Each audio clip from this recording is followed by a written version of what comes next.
What's up, guys? If you're not subscribed, please subscribe. Also, please smash that like button on the video and enjoy the show.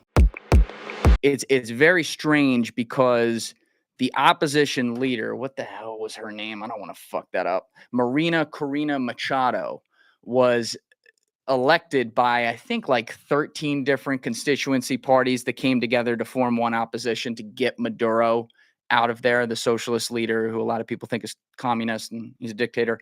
And in June, Maduro's government banned her from then running after she was called that candidate. So the whole thing stinks, but we really got to go back to the beginning to understand this. So 1999, Hugo Chavez takes over Venezuela. Venezuela before 99 was, call it a Western, trading partner of the United States and other countries in that ally range. And the 500-pound elephant in the room with the country is that they have significant oil reserves. If you actually look today in 2023, they had the most oil reserves in the world in Venezuela, which is a small country on the northern part of South America. So you can imagine the economic interest that the West and pretty much every other fucking country has in this place. So 1999, Chavez wins an election. And, Chavez's rise to power is very, very interesting because, he tried a coup in 1992. It failed. He was thrown into prison. And when he was released from prison in 1994, he went on this 4 or 5 year campaign, not just across his country, but across other South American countries, including Cuba and Colombia, forming ties with other strongman leaders and basically building his political presence to what would be, it was the 99 presidential election. Maybe it was 98 for him to go into power in 99, but either way, for that election at the end of the 90s, which if you look at it, obviously, Chavez came at it from a left-wing perspective, but if you look at that history, it's very, very similar to, say, like an Adolf Hitler type rise. Hitler tries the beer hall push in, I believe, 1923, doesn't have enough support. They try to overtake the government, and it doesn't work. He gets thrown in prison, gets to put on a whole show during his trial, writes Mein Kampf while he's in prison, comes out, gets his power together for about 4 or 5 years, 6 years. Great Depression happens, starts to take control. The rest is history. Obviously, Venezuela has not seen anywhere near the type of power that Hitler was able to amass once he got to power, but the pattern is somewhat similar. So Chavez comes into power. 3 years later is where it gets really, really interesting. So in 2002, a bunch of different not right-wing groups necessarily, but a bunch of different groups who didn't like Chavez, which included the military aspects of the military, some social groups, a bunch of Catholic groups. And by the way, thank you for all the likes, everyone. Please keep that going. I see you guys ripping up the chat. Let's keep that rolling. But a bunch of these different groups kind of came together and formed these alliances and decided, it's time for Chavez to go. Or so you would think. You would think that was just like a normal, oh yeah, all these groups are coming together and forming this because they're friends and they want to change the government. Speculation there is that there was a little some behind that, if you know what I mean. Chavez's approval ratings had allegedly gone down to around 30%, and there's reason to believe that that was pretty true, and he was this socialist dictator, pretty much communist. He might deny that, but he pretty much was. And so, yes, there's going to be natural inclinations to come up against him. But the reason that it was so organized is most likely because the United States intelligence services had interest in putting those aforementioned groups, the military aspects of the military, the Catholic groups, other social groups, and anti-Chavez type groups together to form this alliance and cause chaos around the country in an attempt to overthrow him. Now, why would the U.S. want that? I mean, it's pretty obvious. Number one, like I said, you're talking about a communist. In what world has the United States government, let alone the intelligence services, ever liked the communist leader around the world? Pretty much never. So, of course, they want to get this guy out of there. Secondly, he's sitting on a lot of fucking oil. And they'd love to get access to that oil. They'd love to be able to control that trade because just like when Cuba got taken over in 59 in the revolution and Cuba, the great moneymaker under Batista, fell out of, U.S. economic interests, so did Venezuela and the very beautiful oil reserves that they have below them. So the United States had a reason to, maybe play under the table to get a little military intelligence in there to take this guy out. To see it from their perspective, though, again, I'm not saying I want to be a part of supporting my government overthrowing a bunch of other fucking governments and people. I think that's kind of a bad precedent, but I recognize the world's a fucked up place and weird shit happens.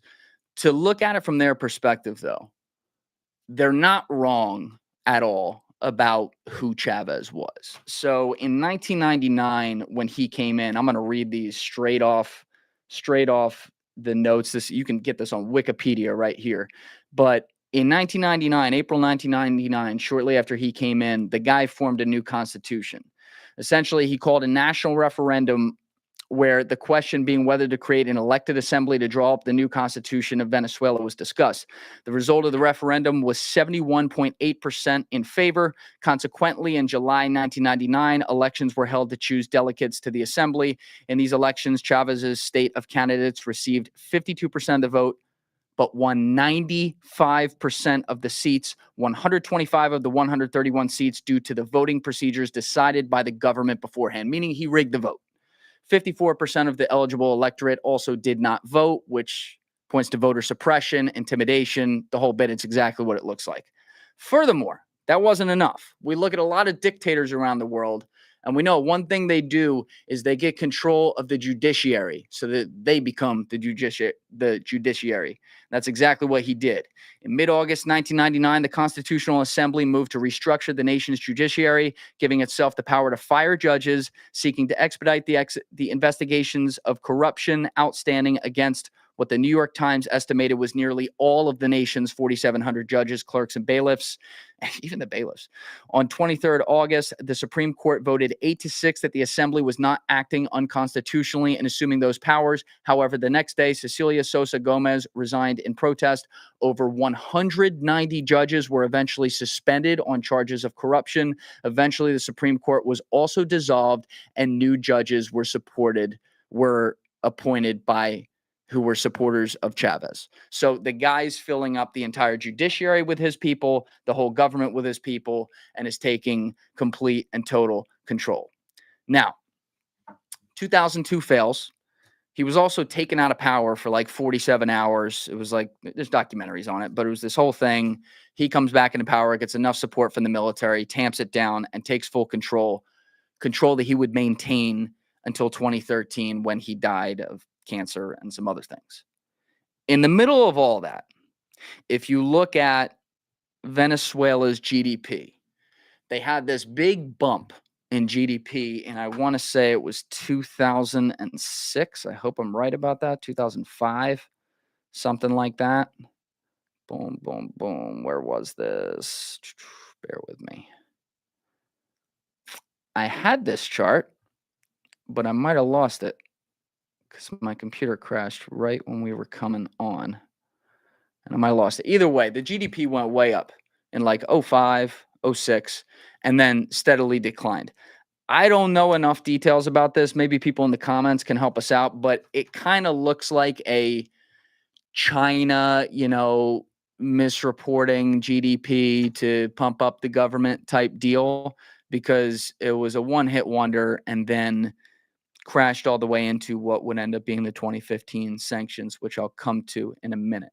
So in Chavez's final years, he did continue to make alliances with Marxist elements, with guerrilla elements within Colombia and other neighboring countries. So naturally, we know the United States and intelligence has got to be involved in this type of situation and monitoring that, because again, CIA has never liked Marxists. We're going to be having a guy in here in the fall who every time he shows up at a country, somehow the government, overturns itself. And usually it's Marxist elements. And so I think that's probably fair to say. And this guy was one of the most if not the most well entrenched, I don't know, CIA asset in South America, maybe ever. So we'll definitely be talking to him about that. But Chavez makes all these alliances, does his thing. He's friends with Cuba, all these different places. Then he dies, and Nicolas Maduro takes over. Now, Maduro was the son of, I believe, a union guy.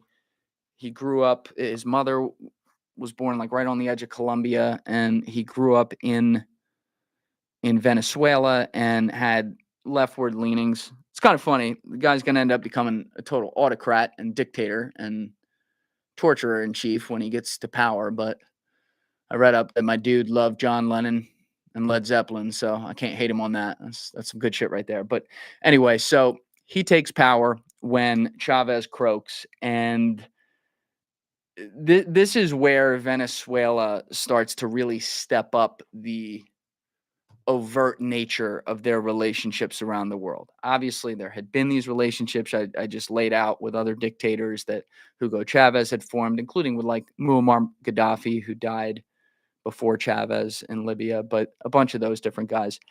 Maduro kind of takes that to the statesman level. He had been involved in, I think he was like the foreign affairs minister. Don't quote me on that, but he had been forming alliances around the world on behalf of Chavez's government when he was, when he was working for Chavez. So he assumes office, and over the next 8 years, cozies up to countries including China, Russia, and to an extent Saudi Arabia. The Saudi Arabia one I'm still a little unclear on. He ended up having an official state visit in Saudi Arabia during the MBS era once that had started, but I don't know the extent of the ties there. Obviously, oil nation, but he's a guy who cozied up to China and Russia to try to get support for his country, Venezuela, to potentially join the BRIC nation, the BRICS, BRICS, which Andy Bustamante talks about a lot because that's a rising economic power and certainly something interesting for the Western currency world to look out for. But he wanted the support of China on that, and he had developed a relationship with Putin before he took office and continued that. And it's also kind of interesting because Putin is right wing and Maduro's left wing. But I always talk about politics being a circle. It's a pretty good example.